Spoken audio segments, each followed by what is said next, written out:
அவள் வருவாளா சீரியல் இன்னைக்கான எபிசோட்ல என்ன நடக்க போகுதுன்னு ரொம்ப சூப்பரான ஒரு ப்ரோமோ ரிவ்யூ பார்க்கலாம் வாங்க. என்னோட ரிவ்யூ பிடிச்சிருந்தா லைக் பண்ணுங்க. லக்ஷ்மி எல்லாரையும் நிக்க வச்சு கேள்வி கேட்குறாங்க. ஆனா யாரும் எந்த பதிலும் சொல்ல மாட்டாங்க. உடனே லக்ஷ்மி, ஓஹோ, இவ்வளோ கேட்டதுக்கு அப்புறமும் யாரும் எந்த பதிலும் சொல்ல போறதில்ல. சரி, என்னோட கேள்விக்கு பதில் கிடைக்காத இடத்துல, என்னோட வார்த்தைக்கு மதிப்பில்லாத இடத்துல நானும் இருக்க முடியாது. இந்த நிமிஷமே இந்த வீட்டை விட்டு வெளியே போறேன் அப்படின்னு சொன்னதுமே மித்ராவோட அப்பா, அம்மா லக்ஷ்மி நில்லுமா, தயவு செஞ்சு வீட்டை விட்டு போகாத.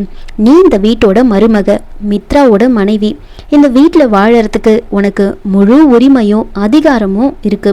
தயவு செஞ்சு வீட்டை விட்டு போகாத அப்படின்னு சொல்ல. உரிமையா? என்ன உரிமை மாமா? இந்த ஒரு மஞ்ச கழுத்தை என்னோட கழுத்துல கட்டிட்டு இந்த வீட்டோட மருமக அப்படின்ற பதவியை கொடுத்துட்டா மட்டும் போதுமா? என்னை கட்டிட்டு வந்தவர் எனக்கே சொந்தம், எப்பவும் என்னை கலங்காம பார்த்து பாரு அப்படின்ற நம்பிக்கை எனக்கு இருக்கணும். எனக்கு ஏதாவது நடந்தா கூட என் குடும்பம் என்னை காப்பாற்றும் அப்படின்ற நம்பிக்கை எனக்கு இருக்கணும். அந்த நம்பிக்கை இன்னைக்கு செத்து போயிடுச்சு. அந்த நம்பிக்கை என் கண்ணுக்கு எட்டாத தூரத்துக்கு போயிடுச்சு அப்படின்னு சொல்றாங்க. இன்னும் எந்த நம்பிக்கையோட நான் இங்கே இருக்கணும்னு நீங்க சொல்றீங்க? என்னோட கேள்விக்கு பதில் சொல்ல முடியாத போது தயவு செஞ்சு என்னை தடுக்காதீங்க அப்படின்னு சொல்றாங்க. உடனே அவங்க வந்துட்டு, லக்ஷ்மி நெல்லு, நான் உன்னோட கேள்விக்கு பதில் சொல்கிறேன் அப்படின்னு தேவயானி பேசுகிறாங்க. நீ இவ்வளோ பேசினதுக்கப்புறம் நாம் பதில் சொல்லாமல் இருந்தால் அது நல்லா இருக்காது. அவளுக்கு உண்மை தெரியணும், அவளுக்கு உண்மையை தெரிய வைக்கணும் அப்படின்னு சொல்ல மற்றவங்களாம் அதெல்லாம் எதுவும் சொல்லாத அப்படின்னு சொல்கிறாங்க. அப்போது லக்ஷ்மி என்ன அப்படின்னு கேட்க, உன்னை மித்ராவுக்கு கல்யாணம் பண்ணி வைக்கிறதுக்கு எங்கள் வீட்டில் யாருக்கும் விருப்பமே கிடையாது. உன்னை மருமகளாக ஏற்றுக்கிட்டு இந்த மாளிகையோட மகாராணி ஆக்கிறதுக்கு எங்களுக்கு சுத்தமாக பிடிக்கல. அப்படின்னா என்ன எதுக்காக மித்ராவுக்கு கல்யாணம் பண்ணி வச்சிங்க? ஏன் இந்த வீட்டோட மருமகளாக ஏற்றுக்கிட்டீங்க அப்படின்னு கேட்க, நீ மித்ராவை தீயிலிருந்து காப்பாற்றின, அவனோட உயிரை நீ காப்பாற்றின, இந்த வீட்டோட வாரிசோட உயிரை நீ காப்பாற்றின, அதுக்கான நன்றி கடனாக தான் உன்னை மித்ராவுக்கு கல்யாணம் பண்ணி வச்சாங்க. உனக்கு யாரும் இல்லை அப்படின்னு தெரிஞ்சதுக்கு அப்புறமா உன் மேலே இறக்கப்பட்டு தான் இந்த கல்யாணம் நடந்துச்சு. அவரோட வார்த்தையை மீற முடியாம தான் நாங்கள் எல்லாரும் அமைதியா இருந்தோம் அப்படின்னு சொல்ல, இதை கேட்டதுமே லக்ஷ்மி, என்னது யாரும் இல்லைன்னு இறக்கப்பட்டு கல்யாணம் பண்ணீங்களா? இப்படிப்பட்ட ஏமாத்துற மனுஷங்களோட வாழறதை விட யாரும் இல்லாத அனாதியாவே இருந்துட்டு இருக்கலாம் அப்படின்னு சொல்கிறாங்க. நீங்கள் எல்லாரும் சேர்ந்து என் கழுத்தை அறுத்துட்டீங்க. இத்தனை நாள் இதெல்லாம் புரியாமல் வாழ்ந்த, இப்போ புரிஞ்சுக்கிட்டேன். உங்களுக்கு விருப்பம் இல்லாத என்ன இந்த வீட்டோட மருமகளாக என்ன இந்த சிம்மாசனத்தில் உட்கார வச்சுட்டு அந்த சிம்மாசனத்துக்கு பின்னாடி தெரியாத கத்தியோட என்னை குத்துறதுக்கு தயாராக இருந்திருக்கீங்க.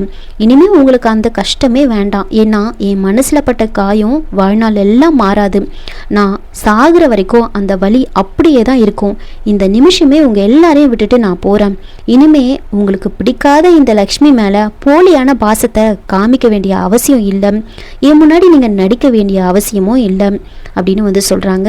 உடனே லக்ஷ்மி அங்கேருந்து போனதுக்கப்புறமா மித்ராவோட அம்மா சொல்கிறாங்க, லக்ஷ்மி போயிட்டா மித்ராவோட வாழ்க்கையே கேள்விக்குறியாயிடும், திரும்பவும் அவனுக்கு ஏதாவது ஆபத்து வந்துருமோ அப்படின்னு எனக்கு பயமாக இருக்குது அப்படின்னு சொல்ல, உடனே அவங்க அப்பா, இவ்வளோ நடந்ததுக்கு அப்புறமும் நீ உன் பையனை பற்றி தான் யோசிக்கிற, மருமகளை பற்றி யோசிக்கவே இல்லைல்ல அப்படின்னு சொல்ல, என் மருமக மேலே பாசம் இருக்குது, அதை விட என் பையன் மேலே எனக்கு ரொம்ப அன்பு இருக்குது, அவனுக்கு ஏதாவது ஆயிடுமா அப்படின்ற பயம் இருக்குது. ஒரு தாயோட அன்பை பயத்தையும் நீங்கள் புரிஞ்சிக்க மாட்டீங்களே அப்படின்னு சொல்ல, பாட்டி ஜெயதேவ் ஏதாவது பண்ணி லக்ஷ்மியை தடு, அவ போயிட்டானா இந்த வீடே இருட்டாயிடும், எல்லாரோட சிரிப்பும் மங்கிடும் அப்படின்னு சொல்ல, தயவு செஞ்சு ஏதாவது பண்ணுன்னு சொல்றாங்க. இன்னொரு பக்கம் ஜெகதீஷ் அனுஷியாவுக்கு கால் பண்ணி விஷயத்த சொல்றாங்க. இங்க மித்ரா வீட்டில் பெரிய சண்டை. மித்ரா குடும்பம் எல்லாரும் சேர்ந்து லக்ஷ்மியை ஏமாத்திட்டாங்க அப்படின்னு அவ எல்லாரையும் நிக்க வச்சு கேள்வி கேட்டுட்டு இருக்கா. இந்த நிமிஷமே வீட்டை விட்டு போக போறேன்னு சொல்லிட்டு இருக்கா. இனி மித்ராவோட மனைவியாவும் இந்த வீட்டோட மருமகளாவும் இருக்க மாட்டேன்னு சொல்லிட்டா அப்படின்னு சொல்ல, உடனே அனுஷாவுக்கு ரொம்ப சந்தோஷம். அப்படின்னா லக்ஷ்மி திரும்ப நம்ம வீட்டுக்கு வந்துருவா, கதையே மாற போகுது அப்படின்னு சொல்ல, லக்ஷ்மி அவங்க ஈஸியா அனுப்பிட மாட்டாங்க, அதனால நீ இங்க அவங்க கூட சண்டை போட்டு லக்ஷ்மியை கூட்டிட்டு போயிடு, அதுக்கப்புறம் கதையை நாமளே எழுதலாம் அப்படின்னு சொல்றாங்க. இன்னொரு பக்கம் லக்ஷ்மி ட்ரெஸ் எல்லாம் பேக் பண்ணிக்கிட்டு வெளியில வராங்க.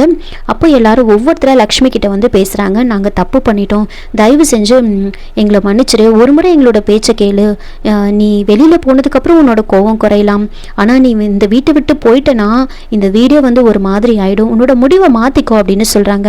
ஒவ்வொருத்தரா பேசுறாங்க, எங்களுக்கு இவ்வளோ பெரிய தண்டனையை கொடுக்காத, கல்யாணத்துக்கு முன்னாடி உன் மேல எந்த அபிப்பிராயமும் இல்லாம இருந்திருக்கலாம், ஆனா கல்யாணத்துக்கு அப்புறம் நாங்க எல்லாருமே உன்னை ரொம்ப நேசிச்சோம், அதையாவது நீ நினைச்சு பாரு அப்படின்னு சொல்ல, அப்போது லக்ஷ்மியோட அத்தை வந்து பேசுகிறாங்க, நீ போகக்கூடாது, எந்த காரணத்துக்காக இந்த கல்யாணம் நடந்திருந்தாலும் சரி, நீ இப்போது மித்ராவோட மனைவி, இந்த வீட்டோட மருமக. ஒரு தப்பு நடந்ததுக்காக நீ இந்த உறவை முறிச்சுக்கிறது தப்பு.